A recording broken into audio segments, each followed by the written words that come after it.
Hello dear students, मैं हूं आपका Sahil sir and I again welcome you all at NCERT study अड्डास।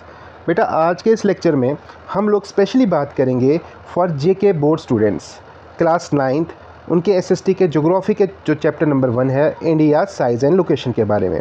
इस chapter में हम क्या पढ़ेंगे? इस चैप्टर में हम ये देखेंगे कि इंडिया अगर वर्ल्ड ज्योग्राफी की बात करें तो इंडिया कौन सी जगह आता है, इंडिया की लोकेशन क्या है, इंडिया का साइज़ क्या है, कौन से लैटीट्यूड इस पे आते हैं, कौन से लॉन्गिट्यूड इसमें आते हैं, ये सब चीज़ें डिस्कस करेंगे, है ना। और जानेंगे कि हम जिस कंट्री में रह रहे हैं उसकी ज्योग्राफिकल लोकेशन क्या है। ठीक है बेटा, चलो स्टार्ट करते हैं, अपने चैप्टर की तरफ चलते हैं विदाउट वेस्टिंग टाइम। पर उससे पहले प्यारे बच्चों, मेरे चैनल को लाइक करना, सब्सक्राइब करना और अपने दोस्तों के साथ शेयर करना मत भूलिएगा, सो डैट मुझे भी मोटिवेशन मिलती रहे और मैं आप लोगों के लिए इन फ्यूचर भी ऐसी वीडियोस लाता रहूं और आप लोगों के डाउट्स, आप लोगों की प्रॉब्लम्स को सॉल्व करता रहूं। एक चीज़ और ऐड करना चाहूँगा प्यारे बच्चों कि हो सकता है कि मेरी वीडियोस कुछ बच्चों को थोड़ी सी स्लो लगे, तो आप लोग क्या करें, अपने अकॉर्डिंगली जो वीडियो की स्पीड है उसको बढ़ाएँ और उसको देखते रहें। ठीक है बेटा, चलो स्टार्ट करते हैं। तो बच्चों, जब हम चलते हैं आपके चैप्टर की तरफ और आपके बुक के अकॉर्डिंगली इसको पढ़ते हैं, तो यहाँ पर ये पहले लिखा हुआ है कि India is one of the ancient civilization in the world, यानी कि इंडिया जो है दुनिया की सबसे प्राचीन जो सभ्यताएं हैं उनमें से एक है ना। कौन सी सभ्यता थी यहाँ पर? हमारे यहाँ थी हड़प्पन सिविलाइजेशन, जिसको हम इंडस वैली सिविलाइजेशन भी कहते हैं ना। वैसे ही जैसे इजिप्टियन सिविलाइजेशन थी, तो उन कुछ सिविलाइजेशंस हैं उनमें से इंडिया भी जो है सबसे प्राचीन जो सिविलाइजेशंस हैं दुनिया की उनमें से एक है। It has achieved multi facet socio economic progress during the last 5 decades. तो यहाँ पर ये बोलता है कि इंडिया ने लास्ट 5 डिकेड में, है ना, 5 डिकेड बोले तो 5 डिकेड का मतलब होता है प्यारे बच्चों 50 ईयर्स। ठीक है, लास्ट 50 साल में इंडिया ने काफ़ी ज़्यादा जो है सोशियो इकोनॉमिक जो है प्रोग्रेस की है। सोशियो इकोनॉमिक प्रोग्रेस की है। सोशियो इकोनॉमिक प्रोग्रेस मतलब, जब हम बात करते हैं सोशियो इकोनॉमिक, तो इसका मतलब ये होता है सोशल ग्राउंड्स पर भी, मतलब सोशल प्रोग्रेस। सोशल प्रोग्रेस मतलब जैसे यहाँ पर गरीबी कम हुई, यहाँ पर जो पहले कुछ ऐसी कुप्रथाएँ थी, जैसे कि छुआछूत की, हम अनटचेबिलिटी की हम बात करते हैं ना, ऐसी कुछ चीज़ों में भी हमने इम्प्रूवमेंट की है। और इसके साथ साथ हमने इकोनॉमिक ग्राउंड्स पे भी इम्प्रूवमेंट की है। हमारे यहाँ जो है इकोनॉमिक डेवलपमेंट भी हुई है। ठीक है, तो हमने काफ़ी जो सोशियो इकोनॉमिक जो है प्रोग्रेस इंडिया में की है। It has moved forward displaying remarkable progresses in the field of agriculture, industry, technology and overall economic development. तो हम जब बात करते हैं इंडिया में 50 सालों में, लास्ट में जो हमने बात की कि सोशियो इकोनॉमिक जो प्रोग्रेस की है, उनमें से कौन कौन सी फील्ड्स में की है। जैसे हम एग्रीकल्चर की बात करते हैं, एग्रीकल्चर में की है, इंडस्ट्री में की है, टेक्नोलॉजी में की है और ओवरऑल डेवलपमेंट की है ना। हमने एग्रीकल्चर में जब रिफॉर्म कैसे लाया था, जब हमने यहाँ पर ग्रीन रेवोल्यूशन को इंट्रोड्यूस किया था, तो हमारे यहाँ काफ़ी ज़्यादा उसमें इंप्रूवमेंट हुई। इंडस्ट्री में हमने क्या किया, जैसे अभी रिसेंटली आपने सुना होगा मेक इन इंडिया वाला चल रहा है ना। इन ऐसे कुछ हमने इनिशिएटिव्स लिए जिनकी वजह से हमारे यहाँ पे इंडस्ट्रीज में भी काफ़ी ज़्यादा बूम आया। टेक्नोलॉजी में तो हम लोग ऑलरेडी जो काफ़ी ज़्यादा जो है ऊपर है ना। हमारे यहाँ IT सेक्टर का हब है इंडिया में। तो इन सब चीज़ों में जब हमने मतलब प्रोग्रेस की, तो उसकी वजह से ओवरऑल जो इंडिया में क्या हुई, इकोनॉमिक डेवलपमेंट हुई। India has also contributed significantly to the making of world history. India ने खाली अपने लिए काम नहीं किया है, बट यहाँ पर पूरे दुनिया की हिस्ट्री को बनाया है। पूरी दुनिया की हिस्ट्री की जब हम बात करें, इंडिया का बहुत बड़ा कंट्रीब्यूशन रहा है ना, बहुत बड़ा कंट्रीब्यूशन रहा। कैसे? जैसे आपने बहुत बार सुना होगा कि हमारे यहाँ के इंडियंस ही हैं सबसे ज़्यादा जो इंजीनियर्स हैं या साइंटिस्ट हैं अमेरिका में, है ना। ऐसी चीज़ें आपने सुनी होंगी। तो जैसे आप बड़ी बड़ी जो हमारी कंपनीज़ हैं जो अमेरिका में काम कर रही हैं, गूगल हो गया, माइक्रोसॉफ्ट हो गया, इसके जो हेड हैं वो कौन है? इंडियंस ही हैं। तो वही चीज़ यहाँ बता रहा है कि इंडिया ने जो कंट्रीब्यूट किया है, खाली अपने लिए नहीं किया है, पूरी वर्ल्ड हिस्ट्री को बनाने में की है। ठीक है, आगे बात करते हैं, लोकेशन की बात करते हैं। अब इंडिया की लोकेशन की हम बारे में पढ़ेंगे। तो India is a vast country, यानी इंडिया जो है बहुत बड़ी कंट्री है, लाइंग इंटायरली इन दी नदर्न हेमिस्फीयर। तो देखो यहाँ आपके पास ग्लोब है। नदर्न हेमिस्फीयर कौन सा होता है बेटा? ये वाला पोर्शन, ये इक्वेटर है ना, ये इक्वेटर है। इसके ऊपर वाला, ये जो नॉर्थ वाली साइड है, इसको बोलते हैं नदर्न हेमिस्फीयर, और ये नीचे वाले को बोलते हैं सदर्न हेमिस्फीयर। ठीक है बेटा, ये नदर्न हेमिस्फीयर है और ये नीचे वाला क्या है, सदर्न हेमिस्फेयर है। तो इंडिया जो है इंटायरली कहाँ पर पड़ता है, नदर्न हेमिस्फेयर में पड़ता है। देख लीजिए यहाँ पर, है ना, इस इक्वेटर के ऊपर है ना, तो पूरी तरह से ये नदर्न हेमिस्फेयर में पड़ता है। उसके बाद कहता है the main land x tends between latitude 8 degree 4 minute north and 37 degree 6 minute north. तो यहाँ पर ये बता रहा है कि जो हमारे यहाँ पर लैटिट्यूड जो इंडिया का जिसमें फॉल करता है, यानी कि इंडिया का जो लैटिट्यूड फॉल करेगा वो है 8 डिग्री 4 मिनट्स। देखो सबसे पहले, उससे पहले आपको ये बताता हूँ लैटिट्यूड्स क्या होते हैं।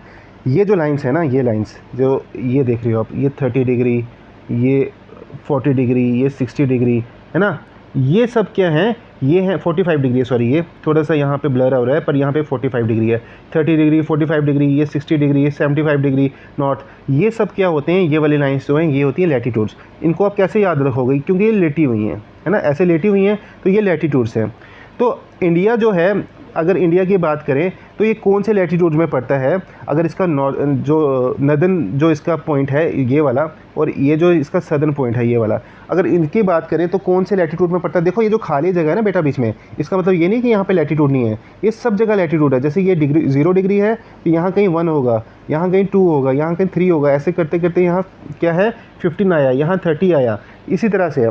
तो इंडिया जो फॉल करेगा वो कहाँ करेगा, इंडिया करता है 8 डिग्री और 4 मिनट्स, इसको मिनट्स बोलते हैं, जो 4 के ऊपर है ना ये, इसको मिनट्स बोलते हैं, 4 मिनट्स नॉर्थ और 37 डिग्री 6 मिनट्स नॉर्थ। नॉर्थ क्यों, क्योंकि टोटली जो है नदर्न हेमिस्फीयर में है, तो इसलिए ये नॉर्थ में, इसके साथ नॉर्थ आ रहा है। ठीक है बेटा। अब आप बोलोगे सर ये 8 डिग्री यहाँ पर क्यों है, यहाँ पे क्यों नहीं है, क्योंकि बेटा यहाँ से ये समझ लो ये 0 डिग्री है, इक्वेटर आपका 0 डिग्री है, तो इसके ऊपर 1 होगा, इसके ऊपर 2 होगा, ऐसे करते करते यहाँ 8.4 आएगा। ठीक है, यहाँ पे जो क्या आएगा 1 सेकेंड मैं थोड़ा कलर चेंज कर लेता हूँ ताकि आपको क्लियर हो जाए। यहाँ पे क्या आएगा 8.4 आएगा, 1 ऐसे, यानी कि 1 2 3 4 ऐसे करते करते 8.4 में अच्छे से इसलिए समझा रहा हूँ क्योंकि ये बेस है आपका, यहीं से आप लोगों को ये चीज़ें क्लियर होंगी। ठीक है बेटा। और जब ये लॉन्गिट्यूड की बात कर रहा है तो लॉन्गिट्यूड की क्या होते हैं, लॉन्गिट्यूड होते हैं जो लंबे होते हैं, ये लंबे लंबे, है ना, ये वाले जो लंबी लाइन्स हैं इनको बोलते हैं लॉन्गिट्यूड्स। तो इसकी बात करें तो यहाँ पर भी एक देखो 0 डिग्री है बीच में, है ना, तो इसके अकॉर्डिंगली चलता है, इसके आगे यहाँ 1 होगा, यहाँ 2 होगा, यहाँ 3 होगा। तो इंडिया तो देखो अगर हम इसको लाइन मार दें बीच में, तो ये वाली साइड होती है, ये होती है वेस्ट, ये होती है ईस्ट। ठीक है, तो इंडिया जो है ईस्टर्न जो साइड पर है, तो इसीलिए इसको यहाँ पर क्या लिखेंगे, इंडिया का लॉन्गिट्यूड कौन कौन सा है, इंडिया का लॉन्गिट्यूड है बेटा 68 डिग्री और 7 minutes east and 97 degree 25 minutes east. ठीक है, ये वाली यहाँ पर गुजरात के पास यहाँ जो लाइन होगी वो होगी 68.7 डिग्री, और यहाँ लास्ट में नॉर्थ ईस्ट में हमारे अरुणाचल प्रदेश के पास यहाँ पर 97 डिग्री 25 मिनट्स ईस्ट होगी। ठीक है बेटा, आगे चलते हैं। कहता है कि द ट्रॉपिक ऑफ कैंसर, है ना, द ट्रॉपिक ऑफ कैंसर, और उसकी यहाँ पे आपको बताया है कौन सा उसका जो है लैटिट्यूड है, टॉपिक ऑफ कैंसर का लैटिट्यूड क्या होता है, वो होता है देखो 23 डिग्री और 30 मिनट्स नॉर्थ। ठीक है, मैं आपको बताता हूँ कैसे। Divides the country into almost 2 equal parts. तो कहता है देखो, एक होता है यहाँ पर ट्रॉपिक इक्वेटर, हमारा हमने यहाँ इक्वेटर की बात की थी, एक इक्वेटर है। ठीक है, एक होता है हमारे यहाँ ट्रॉपिक ऑफ कैंसर और एक होता है ट्रॉपिक ऑफ कैप्रिकॉर्न। ये क्या होता है अभी इसकी डिटेल्स में मत जाओ आप, वो हायर क्लासेस में आएगा।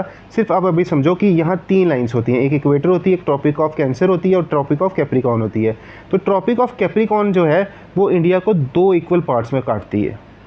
ठीक है बेटा, 2 इक्वल पार्ट्स में काटती है। कौन सी लाइन, ट्रॉपिक ऑफ कैप्रिकॉर्न। तो अगर आपको कभी क्वेश्चन आएगा कि कौन सी लाइन इंडिया को 2 इक्वल पार्ट्स में काटती है, तो वो होती है ट्रॉपिक ऑफ कैप्रिकॉर्न, और सॉरी ट्रॉपिक ऑफ कैंसर, मैं गलत बोल गया, ट्रॉपिक ऑफ कैंसर। ठीक है, नीचे वाली ट्रॉपिक ऑफ कैप्रिकॉर्न है। तो ट्रॉपिक ऑफ कैंसर जो है इंडिया को 2 इक्वल पार्ट्स में काटती है।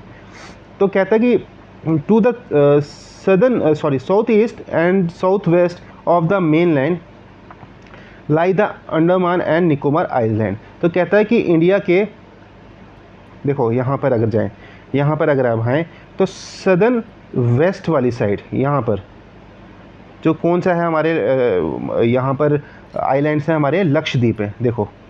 ठीक है। लक्षद्वीप कहाँ पे है? हमारे सदर्न वेस्ट में। और सदर्न ईस्ट में कौन सा है? अंडमान एंड निकोबार, यहाँ पर सदर्न ईस्ट ये वाली साइड होगी। इस साइड हमारे हैं अंडमान निकोबार और इस साइड हमारे कौन सा है? लक्षद्वीप, ठीक है।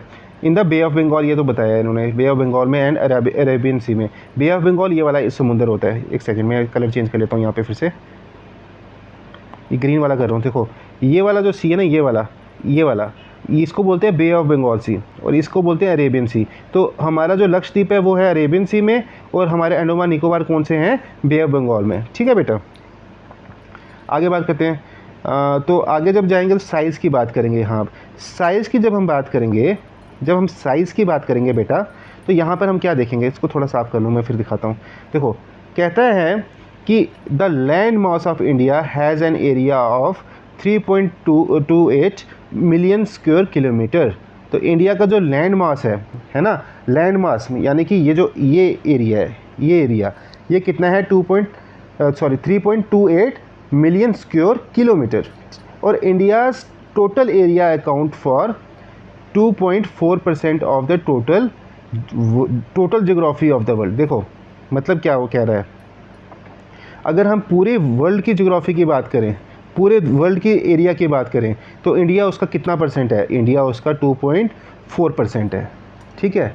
पूरे अगर हम दुनिया की बात करें तो दुनिया का अगर हम परसेंटेज निकालें तो इंडिया के पास कितनी लैंड है? उसके अकॉर्डिंगली 2.4% जो है लैंड है, ठीक है। फ्रॉम फिगर 1.2 नीचे वाली होगी, it is clear that India is the 7th largest country of the world. तो इस एरिया के अकॉर्डिंगली इंडिया कौन सी कंट्री आती है दुनिया में? 7वीं सबसे बड़ी कंट्री एरिया के हिसाब से, ठीक है। India has a land boundary of कितनी? 15,200 किलोमीटर। तो अगर हम लैंड बाउंड्री की बात करें, लैंड बाउंड्री की बात करें मतलब ये जो बाउंड्री इसकी लैंड है ये वाली, इसकी बात करें तो इसका अगर हम पूरा नापें तो कितनी होती है? ये होगी 15,200 किलोमीटर। And the total length of coastline of the mainland जो होगी include Andaman and Nicobar and Lakshadweep होगी 7,516.6 किलोमीटर। अब यहाँ पे कंफ्यूज मत होना, इन्होंने पहले बोला है कि टोटल जो अगर हम बात करें बाउंड्री की, तो यहाँ पे टोटल बाउंड्री की बात हो रही थी, यहाँ पर ये है 15,200। पर अब यहाँ पे ये बात कर रहे हैं कि अगर हम बात करें किसकी, हम बात करें अगर यहाँ पर coastline of the mainland, ठीक है। यानी कि अगर हम बात करें अब कोस्ट लाइन यानी कि जो एरिया हमारा समुंदर के साथ लग रहा है, इंडिया का बॉर्डर, इंडिया का बॉर्डर देखो आधा आप देख रहे हो यहाँ ऊपर ज़मीन के साथ लग रहा है जो पिंक में है, और यहाँ ब्लू में जो है वो समुंदर के साथ है।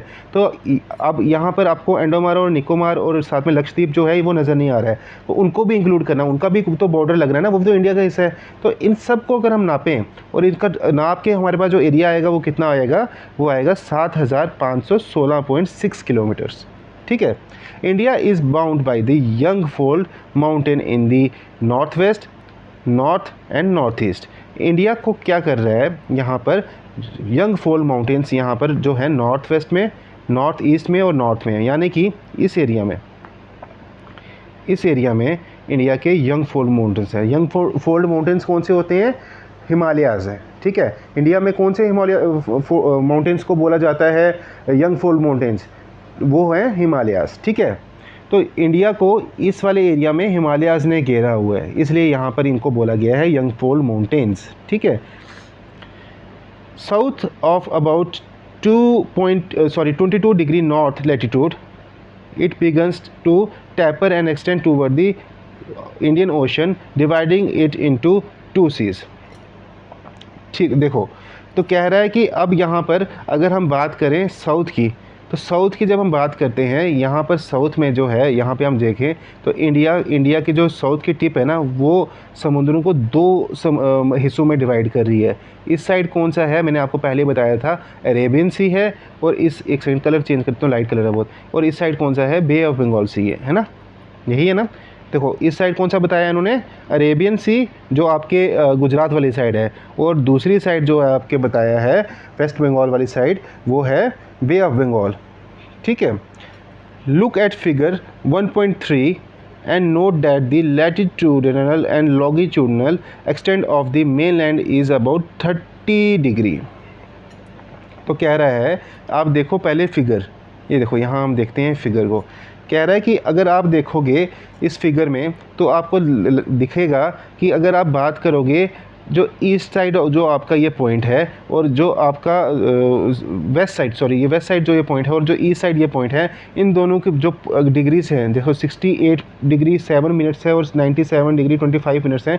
इनके बीच में अगर आप देखोगे कितनी डिग्रीज का फ़र्क है, तो अप्रॉक्सीमेटली कितनी डिग्री का फ़र्क है, 30 डिग्रीज़ का फ़र्क है ना।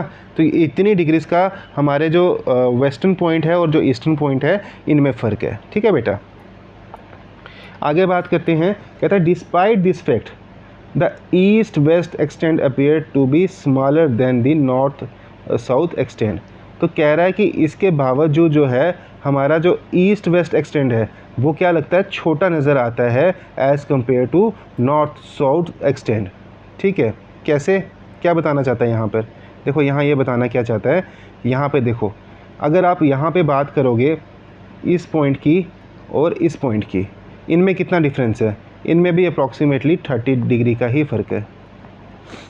समझ रहे हो मेरी बात, इनमें भी कितना फ़र्क है, 30 डिग्री का। देख लो, माइनस कर लो ना, 37 डिग्री 6 मिनट से 8 डिग्री 4 मिनट्स, तो अप्रॉक्सीमेटली, मैंने एग्जैक्टली नहीं बोल रहा हूँ, अप्रॉक्सीमेटली 30 डिग्री बनता है। सिमिलरली यहाँ पे आप माइनस करोगे तो यहाँ पे भी 30 डिग्री ही बनेगा। कह रहा है दोनों जगह अप्रॉक्सीमेटली 30 डिग्री है, पर फिर भी आपको जो ये डिस्टेंस है, ये वाला है ना, जो आपके गुजरात से लेके आपको, ये कलर लेता हूँ, जो गुजरात से लेके आपको नॉर्थ ईस्ट में अरुणाचल प्रदेश में जा रहा है, ये आपको छोटा नज़र आएगा एज़ कम्पेयर टू जो जम्मू कश्मीर से लेके आपको नीचे कन्याकुमारी तक जा रहा है। ये कन्याकुमारी का पॉइंट है यहाँ, या ये वाला आपको बड़ा नज़र आएगा, ये लंबे वाला, और ये वाला जो है, ये जो लेटा हुआ है गुजरात से वो वाला, वो आपको छोटा नज़र आएगा, है ना। तो उसके बाद कहता है from Gujarat to Arunachal Pradesh there is a time lag of 2 hours. तो कहता है कि अगर आप बात करोगे गुजरात की और बात करोगे अरुणाचल प्रदेश की, तो इन दोनों जगहों के बीच में जो टाइम का डिफरेंस आता है वो आता है अप्रॉक्सीमेटली 2 घंटे का। ठीक है, जैसे हम बात करते हैं ना उस कंट्री में अभी इतना बचा होगा और हमारी कंट्री में इतना है, वैसे ही यहाँ पर गुजरात में और अरुणाचल प्रदेश में भी बात करेंगे तो अप्रॉक्सीमेटली 2 घंटे का फ़र्क होता है। Hence time along the standard meridian of India कितनी है, 8 degree 30 minutes east passing through Mirzapur in Uttar Pradesh is taken as the standard time for the whole country. कहते हैं इसीलिए हमारी कंट्री में गड़बड़ी ना हो, इसीलिए एक जो हम लोगों ने क्या बनाया है, एक स्टैंडर्ड मेरिडियन बनाया है। स्टैंडर्ड मेरिडियन होता है जिसको मतलब एक स्टैंडर्ड टाइम, आप इसको ऐसे समझिए, एक स्टैंडर्ड टाइम बनाया है हमने, जिसकी वजह से क्या हो, लोगों में कन्फ्यूज़न ना हो। अब कंट्रीज़ में इतना टाइम का फ़र्क है वो चलता है, पर सेम कंट्री में इतने टाइम का फ़र्क है वो तो नहीं चल सकता ना। इसलिए हमने क्या किया, एक सेंटर लिया है हमने, और वो सेंटर कहाँ लिया है, मिर्ज़ापुर में। ठीक है, मिर्ज़ापुर में, यहाँ पर कहीं, ठीक है, यहाँ पर कहीं हमने लिए, और इसको हमने क्या बनाया है, इसको हमने ऐसा जो है क्या करते हैं यूज़, इसको हम ऐसा करते हैं कैसे, स्टैंडर्ड टाइम की तरह यूज़। ठीक है, स्टैंडर्ड टाइम की तरह यूज़ पूरी कंट्री के लिए, ताकि ऐसा ना हो कि इस जगह पर 2 घंटे पहले चल रहा हो और इस जगह पर 2 घंटे बाद में आए। तो अब क्या करेंगे, हमने इस पॉइंट को मेन ले लिया, अब इसकी वजह से क्या होगा, जो टाइम यहाँ पे चल रहा होगा वो यहीं पे होगा और वही यहीं पे होगा, तो कन्फ्यूज़न नहीं होगी। ठीक है, आगे बात करते हैं। The latitudinal extent influence the duration of days of day and night. तो जो लैटिट्यूडनल एक्सटेंट होता है ना, लैटिट्यूडनल कौन सा, लेटे वाला, ये वाला, तो इसकी वजह से क्या फ़र्क पड़ता है, जो दिन और रातें हैं, दिन और रात है, इसके जो टाइम पे फ़र्क पड़ता है, as one moves from south to north. यानी कि यहाँ पर क्या होगा, देखो फॉर एग्ज़ाम्पल समझ लो, एक इंसान यहाँ से ऊपर जा रहा है ना, यहाँ से साउथ से ऊपर जा रहा है, तो अब क्या होगा, उसको जैसे जैसे जो है ऊपर वाले लैटिट्यूड से, हर जगह लैटिट्यूड से ना, मेरी बात समझ रहे हो ना, ये लैटिट्यूड जा रहा है, ये लैटिट्यूड जा रहा है, ये लैटिट्यूड जा रहा है, जैसे जैसे वो इंसान ऊपर जाएगा वैसे वैसे जो है वहाँ पर क्या होगा, उसके ड्यूरेशन ऑफ डे और नाइट जो है वो चेंज होते रहेंगे। ठीक है, नीचे जो होगा ड्यूरेशन ऑफ डे नाइट जो होगा वो क्या होगा, बड़ा होगा, और ऊपर जो होगा आहिस्ता आहिस्ता कम होता रहेगा। चलो आगे देखते हैं।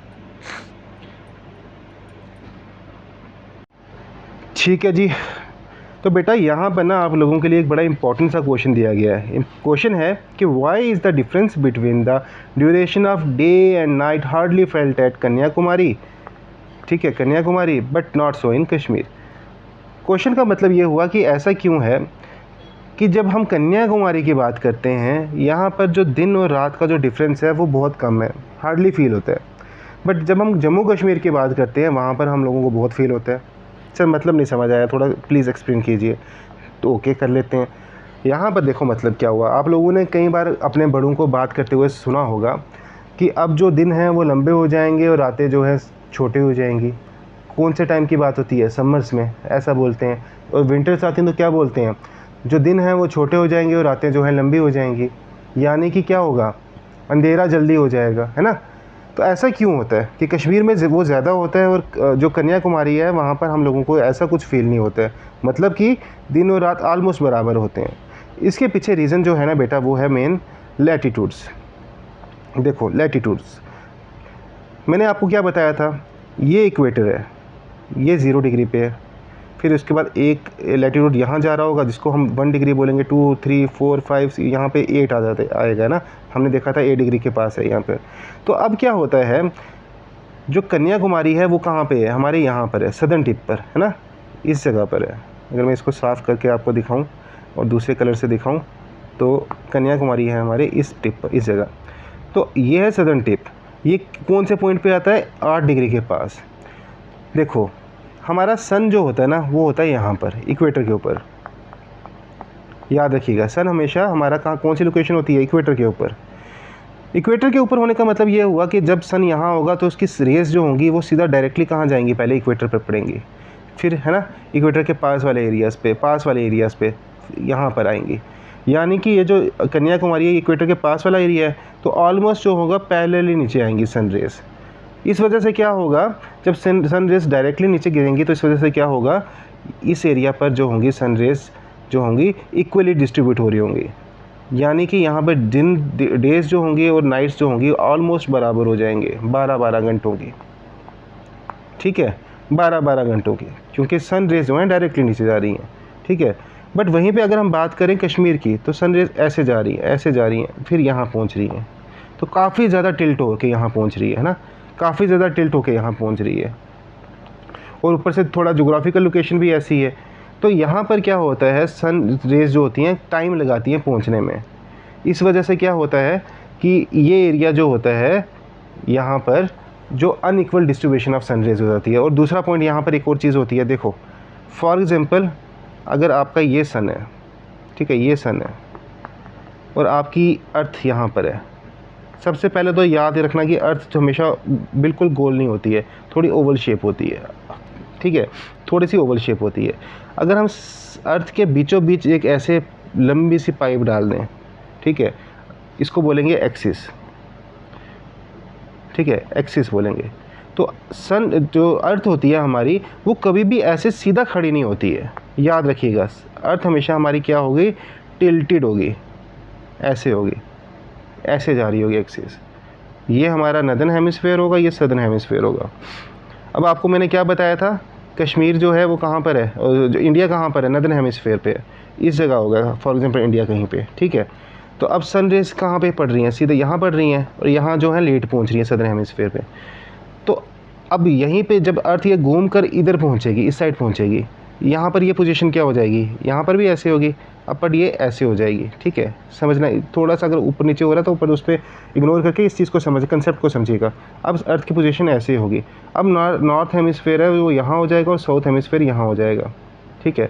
यानी कि जो साउथ हेमिस्फेयर है वो इधर हो गया, नॉर्थ हेमिस्फेयर इधर हो गया। यहाँ पे साउथ यहाँ था, नॉर्थ यहाँ था, है ना। अब यहाँ पे सन रेज पहले कहाँ पहुँचेंगी, साउथ पे पहुँचेंगी। इस चीज़ को समझना, रिलेट करने की कोशिश करना, बड़ा बड़ा ब्यूटीफुल आइडिया है।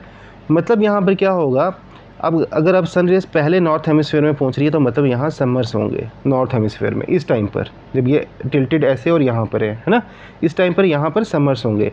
और यहाँ पर जब नॉर्थ हेमिस्फेयर इस साइड चला गया और पहले सन रेज यहाँ मतलब सन रेज साउथ हेमिस्फेयर में पहुँच रही हैं तो यहाँ पर क्या होंगी, नॉर्थ हेमिस्फेयर में विंटर्स होंगी। इस केस में नॉर्थ हेमिस्फेयर में समर्स होंगी और इस केस में नॉर्थ हेमिस्फेयर में विंटर्स होंगी, ठीक है, as simple as it is. तो अब क्या होता है, ये बड़ा इंपॉर्टेंट कंसेप्ट है, आप लोगों को बहुत बड़ी क्लासेस में भी बच्चों को नहीं समझ आती ये चीज़, मैं आपको यहाँ समझा रहा हूँ। तो अब क्या होता है, हमारा कश्मीर जो है वो इंडिया के भी इस पॉइंट पे होगा। ये अगर इंडिया बनाया था मैंने फॉर एग्जांपल ब्लू वाला, इसके यहाँ पर कश्मीर होगा। तो अब जब विंटर्स आएंगी, विंटर्स में क्या होगा, ये जो कश्मीर होगा वो ज़्यादा दूर चला गया होगा, इस साइड चला गया होगा, है ना। इस वजह से क्या होगा, सन रेस होंगी काफ़ी लेट पहुँचेंगी यहाँ पर। यही एक रीज़न रहता है जो कश्मीर में, हमारे जम्मू कश्मीर में क्या रहता है, समर्स में जो दिन होते हैं वो लंबे हो जाते हैं, है ना, लॉन्ग हो जाते हैं, और जो रातें होती हैं, विंटर नाइट्स होती हैं, वो क्या होती हैं, शॉर्ट हो जाती हैं। और जब कश्मीर में हम बात करते हैं विंटर्स में, तो डेज़ जो होते हैं वो शॉर्ट हो जाते हैं और नाइट्स जो होती हैं वो लॉन्ग हो जाती हैं। ठीक है बेटा, ये एक रीज़न है जो मैंने आपको बताया कि ये एक तो सबसे इम्पॉर्टेंट है, ये लैटीट्यूड वाला। ठीक है, ये लैटीट्यूड वाला सबसे इम्पॉर्टेंट है। फिर उसके बाद मैंने आपको ये बता दिया कि अर्थ जो होती है टिल्टेड होती है, और टिल्टेड कितनी होती डिग्री होती है, 23.5 डिग्री। ठीक है, 23.5 डिग्री होती है। ठीक है बेटा, कंसेप्ट क्लियर हुआ। चलो आगे चलते हैं। आगे क्या बोलता है हमारे को, आगे हमारे को ये बताता है, अच्छा नया टॉपिक स्टार्ट हो रहा है यहाँ पर। टॉपिक ये है कि इंडिया एंड द वर्ल्ड। अब हम देखेंगे इंडिया को कंपेयर करेंगे वर्ल्ड से। यहाँ पर क्या बताता है हमें कि the Indian land mass has a central location. जो इंडिया का लैंड मास है ना, इंडिया का जो लैंड मास मतलब इंडिया के जो लैंड है, ठीक है, यहाँ पे इसको हम साफ़ करता हूँ ताकि आप लोगों को नया कंसेप्ट दूँगा, समझाऊँगा। तो इंडिया का जो लैंड मास है बेटा, वो क्या है, सेंट्रल लोकेशन है कहाँ पर, एशिया में। देखो अब एशिया कौन सा है, ये जो पर्पल कलर का है ना, ये वाला, ये एशिया। तो इंडिया की लोकेशन देखो, आपको लग रहा है ना सेंट्रल लोकेशन। एक तो सेंट्रल लोकेशन भी है और क्या है, एक्सटेंशन है साउथवर्ड। एशिया का साउथवर्ड एक्सटेंशन है। देखो अगर इस साइड बढ़ रहा है ना, ये एशिया जा रहा है और इंडिया एकदम से यहाँ पे साउथ वाली साइड बढ़ रहा है, तो साउथवर्ड एक्सटेंशन भी है, वही आपको यहाँ बताया गया है। क्या बोला है कि Indian land mass has a central location between east and the western Asia. ठीक है, इस साइड, ईस्ट वाली साइड और वेस्ट वाली साइड, इन दोनों के बीच में क्या है, सेंट्रल लोकेशन है इसकी। दूसरा चीज़ क्या बता रहा है हम लोगों को, India is southward extension of Asian continent, जो मैंने आपको बताया कि साउथवर्ड इसकी एक्सटेंशन है। The trans Indian Ocean routes which ocean routes याद रखिएगा, which connects the countries of Europe in the west and countries of East Asia provide a strategic central location to India. तो India की जो location है ना, India का जो position है, ठीक है, इंडिया की जो पोजीशन है, इसके आसपास से बहुत इंपॉर्टेंट सी रूट्स निकलते हैं। यहाँ से आ रहा है, यहाँ से आ रहा है, यहाँ से आ रहा है, ठीक है, इस साइड से भी आ रहे हैं। तो इसकी जो लोकेशन है ना, वो इसको एक स्ट्रेटेजिक पोजीशन देती है, इंपॉर्टेंट पोजीशन देती है एज अगर हम बात करेंगे in case of sea routes में। ठीक है, सी रूट्स की जब हम बात करेंगे तो इंडिया की जो ये पोजीशन है, इसको इंपॉर्टेंट जो है पोजीशन देती है। ठीक है, इसके आसपास से ही सारा जो सी रूट निकल रहा है, क्योंकि अगर किसी यूरोपियन कंट्री को अपना कुछ सामान भेजना है वाया सी रूट, कहाँ पर, जापान में, यहाँ पर, तो उसको यहाँ इसके पास से ही जाना पड़ेगा। अगर जापान को भेजना है कहीं अफ्रीका में, तो इसके पास से ही जाना पड़ेगा। अगर ये घूम के जाएंगे तो इनके लिए बहुत खर्चा हो जाता है ना, अगर ये घूम के जाएंगे इनके लिए बहुत खर्चा हो जाता है। ठीक है, तो इस वजह से जो है शॉर्टकट ढूंढते हैं, हर कोई शॉर्टकट ढूंढता है, तो ये इंडिया के पास से जाते हैं, इसलिए इंडिया की जो पोजीशन है काफ़ी स्ट्रेटेजिक पोजीशन है। ठीक है बेटा, आगे क्या बताता है, आगे बताता है कि अब क्या है यहाँ पर देखो, note that Deccan peninsula protrudes, ठीक है, protrudes into Indian Ocean, thus helping India to establish close contact. Note that Deccan Peninsula protrudes.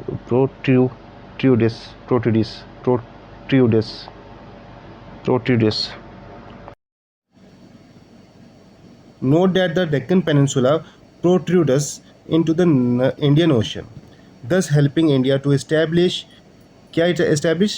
close contact with West Asia, Africa, and Europe from western coast and southeast coast and East Asia from the eastern coast. इसको हम यहाँ map में समझेंगे।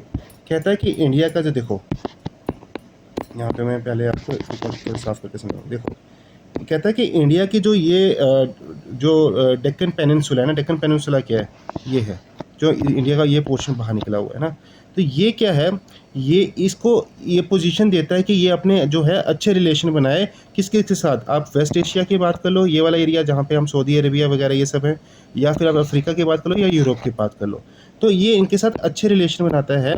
कहाँ से ये बनाता है इनके साथ अच्छे रिलेशन अपने, या एक तो इससे ईस्टर्न वेस्टर्न कोस्ट से, ठीक है, वेस्टर्न कोस्ट से, या फिर साउथ कोस्ट से। वेस्टर्न कोस्ट कौन सा हो गया, ये वाला पोर्शन बेटा, ठीक है, और साउथ कोस्ट कौन सा हो गया, ये नीचे वाला।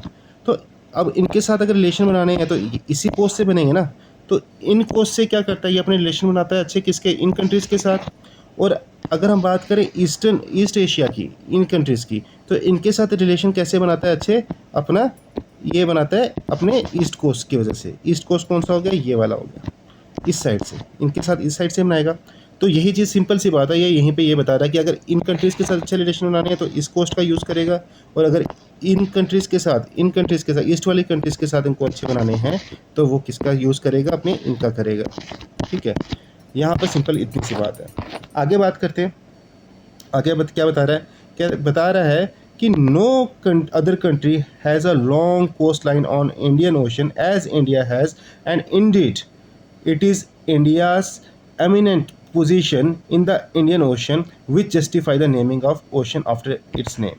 तो कहते हैं कि आप लोगों ने कई बार ये सोचा होगा कि क्यों ऐसा है कि इंडिया का या फिर इंडियन ओशन का जो नाम है वो इंडिया के ऊपर पड़ा है ना। यहाँ पे आते हैं, आपने कई बार ऐसा सोचा होगा कि ऐसा क्यों है कि किसी और कंट्री में ऐसा नहीं है, या किसी और ओशन का नाम ऐसा नहीं है, पर इंडियन ओशन का नाम जो है वही एक नाम है जो किसी कंट्री के ऊपर है, वो इंडिया के ऊपर है ना। ऐसा क्यों है, तो ये यहाँ पर आपको ये बता रहा है कि और भी बहुत सारे रीजंस हैं, पर ये एक रीज़न बहुत इंपॉर्टेंट है कि इंडिया के जो कोस्ट लाइन है ना वो बहुत लंबी है, और इतनी लंबी है कि एशिया की किसी और कंट्री की इतनी लंबी नहीं है।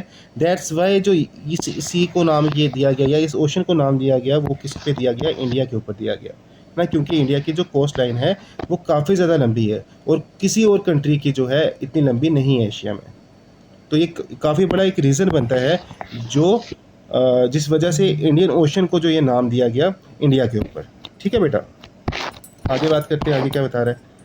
अच्छा आगे चलते हैं, आगे बताता है ये हमारे को कि India's contact with the world has continued through ages, but her relationship through the land route are much older than the her maritime contacts. तो कहता है कि इंडिया के जो रिलेशंस रहे हैं ना दुनिया के साथ बहुत पुराने रहे हैं, आज से नहीं है, बहुत पुराने हैं। पर जो रिलेशंस रहे हैं वो बेसिकली रहे कहाँ से हैं, वो लैंड रूट से रहे हैं। जो मैरीटाइम कॉन्टैक्ट हैं, यानी कि जो समुद्र के थ्रू जो कॉन्टैक्ट हुए हम लोगों के साथ ने, जो समुद्र के रास्ते से हुए, वो बहुत लेट हुए हैं। तो जो ओल्ड जो रहे हैं हमारे कहाँ से रहे हैं, वो लैंड से रहे हैं, लैंड रूट से रहे हैं। The various passes across the mode in the north has provided passages to the ancient travellers while the oceans restricted such interactions for a long time. तो कहते हैं जो हमारे पासेस है ना, पासेस क्या होता है, पासेस रास्ते होते हैं जो पहाड़ियों में होते हैं, जैसे आपकी ये पहाड़ी है फॉर एग्जांपल, है ना। तो ये जो बीच में जो डिप्रेशन होगा ना, यहाँ से लोग इजीली चले जाएंगे। पहाड़ी चढ़ने से था ये आपको इजी पास देता है, इनको पासेस बोलते हैं। तो कहते हैं इन पासेस की वजह से क्या हुआ, जो हमारे एंशिएंट ट्रैवलर्स थे ना वो ईजिली जो थे इधर उधर जा सकते थे, है ना, इंडिया में आ सकते थे, इंडिया से बाहर जा सकते थे इन पासेस की वजह से। हमारे नॉर्थ में है ना, नॉर्थ में हमारी जो पहाड़ियाँ हैं हिमालयाज़ की, है ना, तो वहाँ पे पासेस हैं। उन पासेस के थ्रू क्या हुआ, ईजिली जो लोग उनका आना जाना ईजी हुआ। और वो चीज़ हम लोगों के लिए काफ़ी टाइम तक जो कैसे रही, मुश्किल रही सी रूट में, है ना। सी रूट में तो आना जाना, क्योंकि इंसान को इतना ज़्यादा नॉलेज नहीं था सीज़ का, है ना, सी रूट का इतना नॉलेज नहीं था, समुद्र में जाने का लंबे सफ़र नहीं करते थे लोग जो पहले एंशिएंट टाइम में। तो मेनली कहाँ से सफ़र होता था, जो लैंड से ही होता था। अच्छा आगे क्या है, these routes have contributed in the exchange of ideas and communities since ancient time. तो इन्हीं रास्तों से, इन्हीं पासेस, जो हमने पासेस की बात करी, इन्हीं पासेस से हम लोगों ने क्या किया, अपने आइडियाज़ को एक्सचेंज किया, अपनी कम्युनिटीज़ को एक्सचेंज किया। यानी कि अपने आइडियाज़, कुछ हमने अपने आइडियाज़ जैसे फॉर एग्जांपल चाइना वालों को दिए होंगे, चाइना वालों ने हमको दिए होंगे ना। तो इन्हीं पासेस के थ्रू से लोग आए गए होंगे, कैसे आइडियाज़ कैसे एक्सचेंज होंगे। वहाँ से कोई ट्रैवलर आया होगा इंडिया में, तो यहाँ के लोगों ने उनसे सीखा होगा, यहाँ से कोई ट्रैवलर गया होगा वहाँ पर तो उन्होंने हमारे जो यहाँ से ट्रैवलर गया होगा उससे सीखा होगा, तो आइडियाज़ ऐसे एक्सचेंज हुए। और इसके साथ साथ कमोडिटीज, सामान भी ऐसे एक्सचेंज, जो ट्रेडिंग होती थी वो भी ऐसे ही होती थी। The ideas of Upanishads, the Ramayanas, the story of Panchatantra, Indian numericals और उसके अलावा डेसिमल सिस्टम, तो this could reach many part of the world. तो कहते हैं कि इन्हीं पासेस की वजह से, इन्हीं रास्तों की वजह से ही जो हमारे जो इतनी ज्ञान की बातें थी, जो हमारे उपनिषद थे, हमारी रामायणा थी, और इसके अलावा जो हमारा जो मैथ वाला सिस्टम था, डेसिमल सिस्टम था, इंडियन न्यूमेरिकल्स था, तो ये सब चीज़ें जो थी वो बाकी दुनिया तक पहुँची, है ना। यही एक रास्ते जो थे, इसकी वजह से ही क्या हुआ कि हमारे यहाँ से लोग जो थे, हमारे यहाँ से नॉलेज जो थी दुनिया में बाकी जगह पे पहुँची, ठीक है। द स्पाइसेस, है ना, the spices, muslins and other merchandise were taken from India to different countries. तो इंडिया से क्या किया जाता था, अलग अलग टाइप की चीज़ों का ट्रेड किया जाता था। जैसे यहाँ से स्पाइसेस को, मसालों को, मुस्लिम मलमल के जो कपड़े होते थे इनको क्या किया जाता था, बाहर भेजा जाता था, एक्सपोर्ट किया जाता था। वहीं पर अगर हम बात करें बाहर से, यहाँ पे भी कुछ चीज़ें आती थी, खाली यहाँ से नहीं भेजते थे। बाहर से यहाँ की बात करें तो हम देखते हैं कि ग्रीक स्कल्पचर्स जो होते हैं ना, आप जो बुद्ध देखते हो, एंशियंट टाइम पे जो बुद्ध बनते थे, जो मूर्तियाँ बनती थी, उनको किस हिसाब जो डिज़ाइन होता था ना, वो मेनली कहाँ से इन्फ्लुएंस होता था, हमारा जो ग्रीक आर्किटेक्चर होता है वहाँ से इन्फ्लुएंस होता था। जो यहाँ पर डोम्स बनते थे, है ना, जो हमारे यहाँ पे फॉर एग्जांपल बुद्धिस्ट अपना जो मोनेस्ट्रीज बनाते थे, उनके जो डोम होते थे, जो टेम्पल्स बनते थे, उनके डोम्स होते थे, वो भी काफ़ी हद तक जो कहाँ से इन्फ्लुएंस होते थे, ग्रीक से होते थे, ठीक है बेटा। और इसके अलावा वेस्ट एशिया से भी काफ़ी सारी चीज़ें हम लोगों ने अपने आर्किटेक्ट में लाई हैं। अच्छा, उसके बाद बात करते हैं आगे इसकी, हाँ, इंडियाज़ नेबर की। India occupies an important strategic position in south Asia. तो इंडिया की जो पोजीशन है ना, स्ट्रेटेजिक है कहाँ पर, साउथ एशिया में, क्योंकि इसकी लोकेशन ऐसी है। कैसे, India has 28 state and 9 union territory. इस पर तो क्या ही बताऊँ मैं आपको, ये तो पता ही होगा। फिर India shared it's land boundaries with Pakistan and Afghanistan in the north waste, China and Nepal and Bhutan in the north and Myanmar, Bangladesh in the east. तो अगर बॉर्डर्स की बात करें, अगर लैंड बॉर्डर्स की बात करें, लैंड बाउंड्रीज की बात करें, याद रखिएगा लैंड बाउंड्रीज की बात हो रही है अभी सिर्फ। लैंड बाउंड्रीज की बात करें तो इंडिया की जो नॉर्थ वेस्ट का जो बाउंड्री है ना, नॉर्थ वेस्ट की जो बाउंड्री है हमारी, बॉर्डर्स हैं हमारे, वहाँ पर कौन सी कंट्रीज़ पड़ती हैं, पाकिस्तान और अफगानिस्तान। वहीं पर अगर हम नॉर्थ बाउंड्रीज की बात करें, बिल्कुल इंडिया के ऊपर, वहाँ पर कौन सी है, चाइना, नेपाल और भूटान। और हम ईस्ट अगर बाउंड्रीज की बात करें तो म्यांमार और बांग्लादेश है। Our southern neighbours across the sea consist of 2 island countries, namely Sri Lanka and Maldives. कहता है कि इसके अलावा हमारे जो साउथ साइड में भी जो कुछ कंट्रीज़ हैं जो हमारी नेबर हैं, पर वो हमारी लैंड के साथ नहीं जुड़ी हैं, वो समुंदर से हम लोगों से थोड़ी दूर हैं, बट वो नेबर हैं हमारी। कौन कौन सी 2 कंट्रीज़ है, एक श्रीलंका है और एक कौन सी है, मालदीव से, ठीक है, श्रीलंका और मालदीव। श्रीलंका के लिए जब बताता है, कहता है Sri Lanka is separated from India by a narrow channel. एक नैरो चैनल से इंडिया से जो है सेपरेट है। नैरो चैनल मतलब ये देखिए, ये इंडिया है और ये श्रीलंका के बीच में से ये रास्ता जा रहा है, इसी को चैनल बोलते हैं। जो समुद्र से रास्ता जा रहा है ना, समुद्र का पानी के निकलने का रास्ता, इसी को चैनल बोलते हैं। तो एक नैरो चैनल से जो है सेपरेट है, और इसका नाम क्या है, एक तो पाक स्टेट से बनता है चैनल और दूसरा है गल्फ ऑफ मन्नार से। तो एक साइड पाक स्टेट है, ठीक है, एक साइड गल्फ ऑफ मन्नार है। तो ऐसे इन दोनों से मिला के जो ये क्या बनता है, हमारा बनता है चैनल। और इसी चैनल से हमारा श्रीलंका और जो हमारा इंडिया है वो क्या है, सेपरेट है। यानी कि जब आप इंडिया का मैप खरीदते हो तो श्रीलंका का आपको मैप जो है वो साथ में फ्री में मिल जाता है, ठीक है। आगे बात करते हैं, कहता है तो अगर हम करें मालदीव्स की बात, है ना, मालदीव्स की बात करें तो मालदीव्स क्या है, हमारे लक्षद्वीप के साउथ में सिचुएटेड है। तो ये हमारे लक्षद्वीप का आइलैंड्स है, तो इसी के साउथ में, इस साइड, यहाँ पर कहीं पे जो है मालदीव्स जो होगा, मैप से बाहर जा रहा है पर यहाँ पे मालदीव्स जो होगा सिचुएट होगा। आगे बात करते हैं, इंडिया हैज़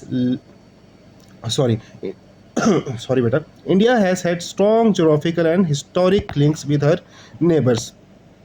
तो इंडिया के जो अपने रिलेशंस रहे हैं ना नेबर्स के साथ, वो काफ़ी ज़्यादा हिस्टोरिकल भी रहे हैं और जोग्राफिकली भी स्ट्रॉन्ग रहे हैं, ठीक है।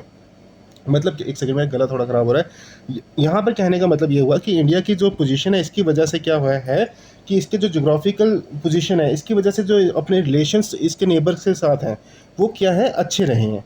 अब ज़रूरी नहीं है कि हमेशा ही अच्छे रहेंगे, अभी भी हम देखते हैं कि काफ़ी इंडिया के ऊपर नीचे रहता है कुछ कंट्रीज़ के साथ, पर फिर भी एज़ कम्पेयर टू बाकी जो कंट्रीज़ की बात करें, इंडिया के रिलेशंस ठीक है। Look at the physical map of Asia in your Atlas and note how India stand apart from the rest of the Asia. तो यहाँ पर आपको बोल रहा है कि आप एक काम करो, आप जाओ अपने एटलस पर, वहाँ पर एशिया का मैप देखो, वहाँ पर एशिया का मैप देख के ये देखो कि इंडिया की पोजीशन है किस तरह वो बाकी एशिया की जो कंट्रीज़ है उनसे अलग है। तो बेटा यहाँ पर हम लोगों का चैप्टर होता है ख़त्म। बहुत डिटेल मैनर में मैंने आपको बताने की कोशिश की है, इसको मैं बहुत शॉर्ट करवा सकता था, आपको 20 मिनट में भी ख़त्म करवा सकता था, बट मैंने सोचा कि आप लोगों को अच्छे से करवाऊँ, और इस वजह से मैंने थोड़ा सा इस चैप्टर को खींच लिया, और मुझे लगता है कि काफ़ी अच्छे नए आइडियाज़ आप लोगों को मिले होंगे, और आप लोग इसी वजह से जो है आपका बेस भी स्ट्रॉन्ग बनेगा। ठीक है बेटा, तो अब चलते हैं, चैप्टर को करते हैं ख़त्म, अपने लेक्चर को करते हैं ख़त्म। इसी के साथ मैं आपको वही बात बोलूँगा कि पढ़ते रहिए, बढ़ते रहिए, माँ बाप की रिस्पेक्ट करते रहिए, टीचर्स की रिस्पेक्ट करते रहिए, और जाते जाते मेरे चैनल को लाइक करना, सब्सक्राइब करना मत भूलिएगा। Okay, take care, bye bye.